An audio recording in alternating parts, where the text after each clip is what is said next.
परिचय। राज, आज मैं तुम्हें अपना घर अपने लैपटॉप की स्क्रीन पर दिखाऊंगा। सच? मैं देखना चाहूंगा। मैं अपने घर का पता दे रहा हूं।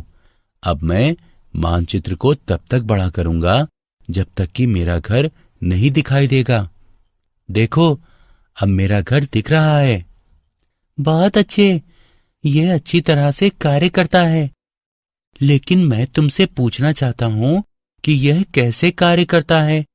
अपने घर से पूरी दुनिया में किसी भी जगह को देख पाना कैसे संभव है? यह विज्ञान और प्रौद्योगिकी के विकास के कारण ही संभव हो पाया है। यह उपग्रह संचार के सिद्धांत पर कार्य करता है। उपग्रह पृथ्वी के आंकड़ों को स्कैन करता है और नियमित समय अंतराल पर इससे पृथ्वी को प्रेषित करता है। अब तुम्हें एक एसएमएस मिला। यह संचार प्रणाली का एक अन्य उदाहरण है। हम अपने दैनिक जीवन में असंख्य विज्ञान अनुप्रयोगों का उपयोग करते हैं। मुझे मेरा उत्तर मिल गया और मैं विज्ञान के बारे में और अधिक जानना चाहता हूं। ठीक है, आज हम विज्ञान और भौतिक दुनिया के विषय में और अध्ययन करेंगे। उद्देश्य। इस पाठ के अंत में आप निम्न करने में सक्षम हो जाएंगे: विज्ञान और भौतिकी को परिभाषित करने में, भौतिकी के क्षेत्र और उत्साह को जानने में, भौतिकी की प्रौद्योगिकी को समझने में, भौतिकी के समाज के बारे में जानने में, प्रकृति में मूलभूत बलों का विश्लेषण करने में, भौतिक नियमों की प्रकृति के बारे में जानने में। विज्ञान। विज्ञान का अर्थ है जानना। यह किसी समय में सावधानी पूर्वक प्रेक्षणों और प्रयोगों द्वारा परिवेश के बारे में जानकारी प्राप्त करने का एक क्रमबद्ध तरीका है। हम अपने दैनिक जीवन में विज्ञान का उपयोग करते हैं। हम कार में यात्रा करते हैं, टेलीविजन देखते हैं, मोबाइल का प्रयोग करते हैं और कई दैनिक कार्य करते हैं। यह केवल विज्ञान के कारण ही है। भौतिकी क्या है? प्रकृति और प्राकृतिक व्यवहार के अध्ययन को एक संगठित तरीके से विविध उपशीर्षकों में व्यवस्थित करना भौतिकी कहलाता है। इसकी कई शाखाएं हैं, जिनके नाम हैं यांत्रिकी, विद्युत, चुंबकत्व, प्रकाशिकी, आधुनिक भौतिकी आदि। 1900 से पहले की भौतिकी परंपरागत भौतिकी कहलाती है और 1900 से आगे भौतिकी को आधुनिक भौतिकी कहा जाता है। वैज्ञानिक दृष्टिकोण के 4 आवश्यक खंड हैं, जो इस प्रकार हैं: एक क्रमबद्ध तरीके से प्रेक्षण। 2 परिकल्पना करना। 3 परिकल्पना का विश्लेषण करना। 4 प्रस्तावित सिद्धांत को संशोधित करना। यह दृष्टिकोण सदैव समस्याओं को वैज्ञानिक तरीके से हल करता है। भौतिकी का क्षेत्र एवं उत्साह। किसी व्यक्ति के चलने से लेकर हजारों किलोमीटर दूर संप्रेषण तक भौतिकी का बहुत व्यापक क्षेत्र है। सामान्यतः भौतिकी को 2 भागों में विभक्त किया गया है: स्थूलदर्शीय। स्थूलदर्शीय पैमाना लंबाई का वो पैमाना है जिस पर वस्तुओं या प्रक्रियाओं का आकार ऐसा होता है जो नग्न आंखों द्वारा माप योग्य और अवलोकन योग्य होती हैं। सूक्ष्मदर्शीय। सूक्ष्मदर्शीय पैमाना आकार या लंबाई का वह पैमाना होता है जिसका उपयोग ऐसी वस्तुओं की व्याख्या करने के लिए किया जाता है जिन्हें नग्न आंखों द्वारा आसानी से देखा नहीं जा सकता और जिन्हें स्पष्ट रूप से देखने के लिए किसी लेंस या सूक्ष्मदर्शी की जरूरत होती है। भौतिकी ब्रह्मांड की पूर्ण समझ तक पहुंचने का प्रयास करती है। ये ऐसे मूल कणों का पता लगाने की कोशिश करती है जो उन द्रव्य बलों का निर्माण करते हैं जो ऊर्जा के व्यवहार और विविध रूपों को निर्देशित करते हैं। भौतिकी की प्रौद्योगिकी। नाभिक और इसमें सन्निहित ऊर्जा का विचार हमें अपार ऊर्जा उत्पन्न करने में सक्षम बनाती है।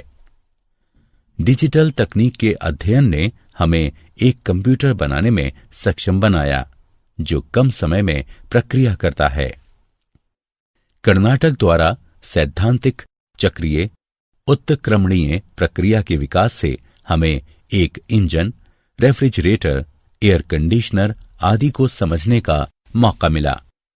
विद्युत चुंबकत्व तरंगों और संचरण के अध्ययन ने संचार प्रणाली को डिजाइन करने में हमारी सहायता की। उपग्रहों के प्रक्षेपण से हम संपदा के बारे में जानने के लिए पृथ्वी की परतों को समझने में समर्थ हुए और संचार सुविधाओं को उन्नत करने के अतिरिक्त अपने सौर परिवार से आगे जाने में सफल हुए।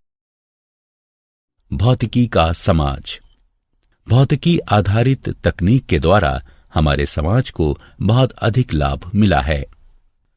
दृष्टि सुधार के लिए प्रयुक्त लेंस, यातायात के तरीके, सस्ती संचार व्यवस्था, मौसम की भविष्यवाणी, ये सभी प्रगति के कुछ ऐसे आयाम हैं जो भौतिकी के कारण संभव हो पाए हैं। लेकिन साथ ही इसने विनाश के हथियार भी दिए हैं। मिसाइल, परमाणु बम, हाइड्रोजन बम सेकंड के एक भाग में ही अकल्पनीय विनाश कर सकते हैं। प्रकृति में मूलभूत बल। 4 मूलभूत बल हैं जिनके नाम इस प्रकार हैं: गुरुत्वीय बल, विद्युत चुंबकीय बल, शक्तिशाली नाभिकीय बल, दुर्बल नाभिकीय बल। गुरुत्वीय बल ब्रह्मांड में किन्हीं भी 2 वस्तुओं के बीच पाया जाता है। न्यूटन के अनुसार परस्पर आकर्षण बल द्रव्यमानों के गुणनफल के अनुक्रमानुपाती होता है और बीच की दूरी के वर्ग व्युत्क्रमानुपाती होता है। यह स्थूलदर्शी स्तर पर अहम भूमिका निभाता है और सभी बलों में सबसे दुर्बल होता है। विद्युत चुंबकीय बल आवेशों के एक युग्म के मध्य होता है। विद्युत और चुंबकीय बल अलग अलग नहीं होते। तुलना के लिए हम कह सकते हैं कि प्रोटॉनों के एक युग्म के मध्य विद्युत बल उसी दूरी पर उनके बीच गुरुत्वीय बल से 10⁻36 गुना होता है। शक्तिशाली नाभिकीय बल प्रोटॉनों और न्यूट्रॉनों को नाभिक में बांधे रखते हैं। यह सबसे शक्तिशाली बल होता है और प्रकृति में विद्युत चुंबकीय बल से 100 गुना होता है। दुर्बल नाभिकीय बल कुछ अन्योन्य क्रियाओं जैसे बीटा क्षय में पाए जाते हैं और यह 10⁻⁻15 मीटर की कोटि तक की दूरियों में पाया जाता है। भौतिक नियमों की प्रकृति। विभिन्न बलों शासित किसी भी भौतिक व्यवहार में कुछ राशियां समय के साथ बदल सकती हैं, जबकि कुछ भौतिक राशियां समय के साथ नियत रहती हैं। ये राशियां प्रकृति की संदक्षी राशियां हैं। द्रव्यमान, आवेश, संवेग, ऊर्जा चक्र और दूसरी क्वांटम संख्याएं ब्रह्मांड में होने वाली घटनाओं को शासित करती हैं। ऊर्जा संरक्षण का नियम विविध रूपों में पाया जाता है। उदाहरण के लिए आइंस्टीन की द्रव्यमान ऊर्जा तुल्यता की अवधारणा और बंधन ऊर्जा के लिए उत्तरदायी द्रव्यमान क्षति ये पुष्टि करती है कि द्रव्यमान ऊर्जा का एक अन्य रूप है और संरक्षित रहता है। क्या आप जानते हैं 1984 में लॉर्ड केल्विन ने पूर्वानुमान लगाया कि रेडियो का कोई भविष्य नहीं है। उन्होंने यह पूर्वानुमान भी किया कि वायु से भारी उड़ने वाली मशीनें असंभव हैं। ऑप्टिकल फाइबर का आविष्कार 1966 में 2 ब्रिटिश वैज्ञानिकों चार्ल्स काउ और जॉर्ज द्वारा किया गया, जो ब्रिटिश कंपनी स्टैंडर्ड टेलीकम्युनिकेशन के लिए कार्य करते थे। पर्दे पर किसी प्रतिबिंब का सबसे पहला प्रक्षेपण जर्मन पादरी ने किया था। 1646 में एथेनेसियस किर्चर ने हाथ से चित्रित प्रतिबिंबों को एक सफेद पर्दे पर एक मोमबत्ती या तेल की लैंप से प्रक्षेपित किया था। 1876 में अलेक्जेंडर ग्राहम बेल द्वारा टेलीफोन के लिए अपना पेटेंट पंजीकृत कराने से 1 घंटे पहले एलिशा ग्रे ने अपना डिजाइन पेटेंट करा लिया था। मुकदमे के वर्षों बाद पेटेंट बेल को मिला। सारांश। आइए हमने जो भी सीखा है उसे संक्षेप में दोहराएं। किसी समय में सावधानी पूर्वक प्रेक्षणों और प्रयोगों द्वारा परिवेश के बारे में जानकारी प्राप्त करने का एक क्रमबद्ध तरीका ही विज्ञान है। प्रकृति और प्राकृतिक व्यवहार के अध्ययन को एक संगठित तरीके से विविध उपशीर्षकों में व्यवस्थित करना भौतिकी कहलाता है। स्थूलदर्शीय पैमाना लंबाई का वह पैमाना है जिस पर वस्तुओं या प्रक्रियाओं का आकार ऐसा होता है जो नग्न आंखों द्वारा माप योग्य और अवलोकन योग्य होती हैं। सूक्ष्मदर्शीय पैमाना आकार या लंबाई का वह पैमाना होता है जिसका उपयोग ऐसी वस्तुओं की व्याख्या करने के लिए किया जाता है जिन्हें नग्न आंखों द्वारा आसानी से देखा नहीं जा सकता और जिन्हें स्पष्ट रूप से देखने के लिए किसी लेंस या सूक्ष्मदर्शी की जरूरत होती है। गुरुत्वीय बल ब्रह्मांड में किन्हीं भी दो वस्तुओं के बीच पाया जाता है। विद्युत चुंबकीय बल आवेशों के एक युग्म के मध्य होता है। शक्तिशाली नाभिकीय बल प्रोटॉनों और न्यूट्रॉनों को नाभिक में बांधे रखते हैं। दुर्बल नाभिकीय बल कुछ अन्योन्य क्रियाओं जैसे बीटा क्षय में पाए जाते हैं।